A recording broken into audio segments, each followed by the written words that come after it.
శ్రీమాత్రే నమ. జయ గురు దత్తాత్రేయ నమ.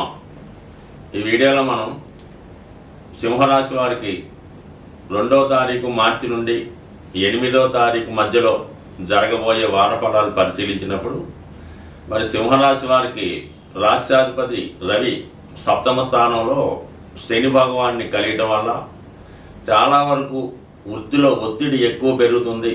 సహజంగా మీరు చేసే కార్యక్రమాలు ఆలస్యం అయ్యే అవకాశం ఉంది. ఏదో ఒక పెద్దవారి ప్రభావం వల్ల మీ యొక్క కార్యనిర్వహణ సరిగ్గా చేయలేకపోతూ ఉంటారు. వ్యక్తిగతంగా కొంతమందికి అంటే కొద్దిగా వయోవృద్ధులైన వారు ఆరోగ్య విషయంలో కొంత జాగ్రత్త తీసుకోవాల్సింది కూడా ఈ సమయంలో సూచించడం జరుగుతూ ఉంటుంది. అయితే వృత్తిలో పనిభారం పెరగడం వల్ల పై అధికారుల ఒత్తిడి వల్ల మీ యొక్క వృత్తిని సమర్థవంతంగా నిర్వహించలేకపోతుంటారు. కొంతవరకు రాజీ పడుతూ ముందుకు వెళ్ళడం మంచిది. ఇక ఏకాదశ స్థానంలో కుజగ్రహ సంచారం జాతకుడికి అన్ని విధాల అటు సహ ఉద్యోగుల నుంచి పబ్లిక్ నుంచి అన్ని విధాల సహకారం లభిస్తూ ఉంటుంది. ఎవరైతే వ్యవసాయం భూములకు సంబంధించిన వ్యవహారాల్లో బిజీగా ఉంటారో లేదా వాటి వల్ల వ్యాపారం చేస్తున్న వారికి అనూహ్యంగా మీ వ్యాపార అవకాశాలు పెరుగుతాయి. అలాగే సహ వ్యాపారస్తులు కూడా మీకు సహకరించే అవకాశం ఉంది. మీ దగ్గర ఉన్నటువంటి వ్యక్తిగత ఆస్తులు పెరగడం వల్ల దాని మీద వచ్చే ఆదాయం కూడా ఆటోమేటిక్గా మీకు పెరగడం జరిగే అవకాశం ఉంది. ఇదే సమయంలో మీరు ఏదైనా ఒక పుణ్యక్షేత్రాన్ని దర్శించాలని కానీ విదేశంలో ఉన్నటువంటి మీ యొక్క బంధువులను సంతానాలను కలుసుకునే ప్రయత్నం కూడా చాలా వరకు నెరవేరే అవకాశం ఉన్నది. అలాగే మీకు ఏదన్నా సమస్య వచ్చినప్పుడు అటు ప్రభుత్వ ఉద్యోగులు కానీ డిపార్ట్మెంట్ వారు కానీ అన్ని విధాలా సహకరించే అవకాశం ఉంది. బట్ ఏదైనా జాతకంలో జన్మజాతకంలో కానీ గోచారరీత్యా కానీ ఏకాదశ స్థానంలో కుజగ్రహం ఉంటే ఆ సమయంలో ఆ జాతకుడు ఏ కార్యక్రమాన్ని చేపట్టినా కూడా అది ఖచ్చితంగా విజయవంతం అవుతుంది. అది ఎదుటి వారికి నష్టం కలిగినప్పుడు కూడా దాన్ని మీరు లాభంగా మార్చుకుంటారు. అంటే వచ్చిన ఎటువంటి అవకాశాన్నైనా మీరు ఉపయోగించుకొని దానిపై సక్సెస్ సాధించే విధంగా ఈ కుజుడు మీకు అనుకూలంగా ఉండడం జరిగింది. ఇక ముఖ్యంగా 8వ స్థానంలో శుక్రుడు అంటే దశమ అష్టమాధిపతులైనటువంటి గురు శుక్రుల మధ్య పరివర్తన అనూహ్యంగా వృత్తిలో కొంత మార్పు రావడం జరుగుతూ ఉంటుంది. అంటే అప్పటిదాకా మీరు ఒక వృత్తి నిర్వహిస్తుంటే వేరే కార్యాలయంలో కానీ వేరే వర్క్లో కానీ మారే అవకాశం ఉంది. గతంలో కానీ ఇది చాలా గౌరవప్రదంగాను ఆకర్షణీయంగాను ఉండే అవకాశం ఉంది. అలాగే వృత్తిలో మీకు ఎక్కువగా సదుపాయాలు పెరిగే అవకాశం ఉన్నది.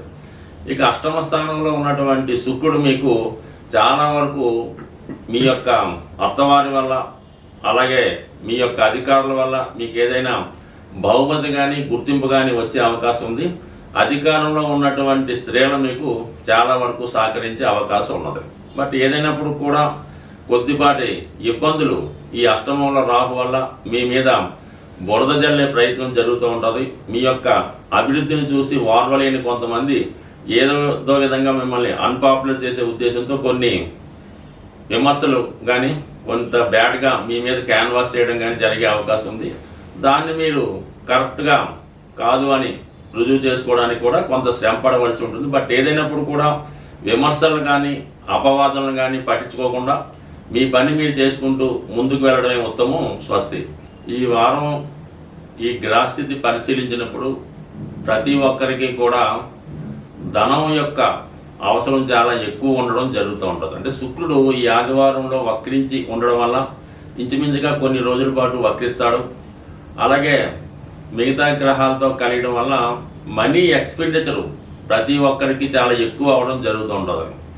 ఆ ఖర్చుకు తగిన ధనం మీకు రావాలంటే మరి శుక్రుడు వక్రించి ఉండడం వల్ల శుక్రగ్రహానికి అధిదేవత అయినటువంటి లక్ష్మీ అమ్మవారిని మీరు ప్రసన్నం చేసుకోవాల్సి ఉంటుంది. ఆ విధంగా ప్రసన్నం చేసుకోవడానికి సింపుల్ పరిహారం ఏంటంటే మీకు మీ గృహంలో అవకాశం ఉంటే లక్ష్మీ అమ్మవారి ఫోటోని ఎరుపు రంగు పూలతో అలంకరించవలసి ఉంటుంది. అలాగే అమ్మవారికి దానిమ్మ పండు అంటే ఎప్పుడు కూడా ఒకే ఒక పండు నైవేద్యంగా కాకుండా కనీసం ఒక 4 లేదంటే ఒక 6 దానిమ్మ పళ్ళు నైవేద్యంగా పెట్టి అమ్మవారికి విధి విధానంగా కనకదార స్తోత్రమో లక్ష్మీ స్తోత్రమో పారాయణ చేస్తూ ఆ ప్రసాదాన్ని 6 ముత్తైదువులకి పంచడం వల్ల లక్ష్మీ అనుగ్రహం కలిగే అవకాశం ఉన్నది. దీనితో పాటుగా మరి ఇంట్లో అవకాశం లేని వారు ఏదైనా అమ్మవారి దేవాలయంలో అమ్మవారికి ఈ దానిమ్మ పళ్ళు నైవేద్యంగా సమర్పించడం వల్ల కూడా మీ యొక్క ఆర్థికపరమైనటువంటి సమస్యల నుంచి బయటపడే అవకాశం ఉంది. చాలా వరకు ఈ మనీ రొటేషన్ పెరగాలన్నా చాలా వరకు శుక్రవారం రోజు ఏ విధంగా కూడా ఆర్థికపరమైనటువంటి లావాదేవీలు చేయకుండా ఉండడం మంచిది. ముఖ్యంగా ఎంత అవసరమైనా సరే శుక్రవారం రోజు ఈ బంగారాన్ని తాకట్టు పెట్టడం కానీ లేదంటే ధనాన్ని ఎవరికైనా అప్పుగా ఇవ్వడం కానీ ఖర్చు పెట్టడం కానీ చేయకుండా ఆ ఒక్కరోజు నియమంగా పాటించవలసి ఉంటుంది. అలాగని ఫోన్పేలు గూగుల్ పేలు వాడకుండా మీకు ఎంతైతే బ్యాలెన్స్ గురువారం నైట్ ఉంటుందో అదే బ్యాలెన్స్ శనివారం ఉదయం దాకా మెయింటైన్ చేయగలిగితే కంపల్సరిగా కొద్ది వారాల్లోనే మీ యొక్క ఆర్థికపరమైనటువంటి సమస్య పరిష్కారం అవుతుంది. ఈ చిన్న ప్రయత్నం చెప్పడానికి సులువు కానీ చేయడానికి కష్టంగా ఉంటుంది.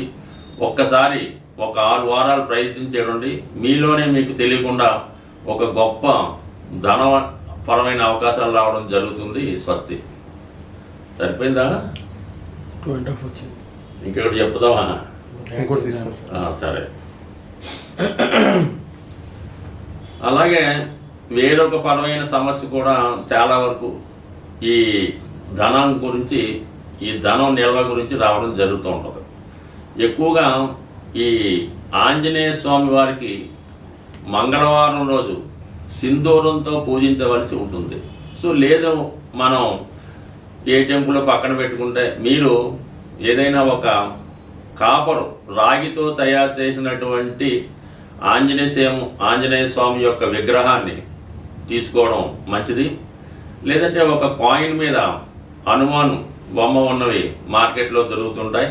అదైనా మీరు ఒక రాగి పళ్ళెంలో ఆ ఆంజనేయ స్వామి రాగి విగ్రహాన్ని నుంచి సింధూరంతో ఆంజనేయ స్వామిని మీరు పూజించవచ్చు. ఆ 108 నామాలతో చక్కగా మీరే పూజించి మొత్తం సింధూరం అంతా కూడా స్వామి మీద మూయబడి ఉండాలన్నమాట. అంటే పూర్తిగా సింధూరంలో స్వామివారి యొక్క విగ్రహం మునిగిపోవలసి ఉంటుంది. అప్పుడు మీరు దాన్ని ఎవరు టచ్ అయిన ప్రదేశంలో పెట్టి ఏదైనా బయటికి వెళ్ళినప్పుడు మాత్రం ఆ సింధూరాన్ని మీరు తిలకంగా ధరించి వెళ్ళవలసి ఉంటుంది. దానివల్ల కూడా మీకు నిత్యం మీ గృహంలో ధైర్యంతో కూడినటువంటి సంపద వచ్చే అవకాశం ఉంటుంది. అలాగే ఇదే రెమెడీ మీరు మన విఘ్నేశ్వరుడు కూడా బ్రహ్మాండంగా చేయొచ్చు. విఘ్నేశ్వరుడిని కూడా సింధూరంతో అష్టోత్తరంతో పూజ చేయడం వల్ల కూడా మీకు కేవలం ఈ రెమెడీ పనిచేసే అవకాశం ఉంది. దీంట్లో ఎక్కువగా ఉపయోగించవలసింది స్వచ్ఛమైనటువంటి సింధూరం, కల్తీ లేని సింధూరం. అలాగే కాపర్ ప్లేట్లో కాపర్తో చేసినటువంటి ఆంజనేయ స్వామి విగ్రహం కానీ లేదంటే విఘ్నేశ్వరుడు యొక్క విగ్రహం కానీ ఉండవలసి ఉంటుంది. ఈ రెమెడీ చాలామంది ఆచరించి విజయం సాధించడం జరిగింది. కాబట్టి ఏదైనా ఒక రెమెడీ మీరు చేస్తున్నప్పుడు దాని మీద అనేక సందేహాలు రాకుండా మీరు చేస్తున్నటువంటి రెమెడీ ఇతరులకి చెప్పకుండా చేయడం వల్ల దాని ఫలితం చాలా ఎక్కువగా వచ్చే అవకాశం ఉంటుంది. కాబట్టి ఒకసారి ప్రయత్నం చేయడం వల్ల ఆటోమేటిక్గా మీ యొక్క ఆర్థిక సమస్యలు బయటపడతాయి. దానికన్నా ముందు ఆర్థిక సమస్యను ఎదుర్కొనే ధైర్యం రావడం జరుగుతూ ఉంటుంది. అందుకే ధైర్య సాహసే లక్ష్మి అన్నారు. కాబట్టి మరి ధైర్యంతో ఏ పని చేసినా మీకు ఆ కార్యం సిద్ధిస్తుంది. స్వస్తి.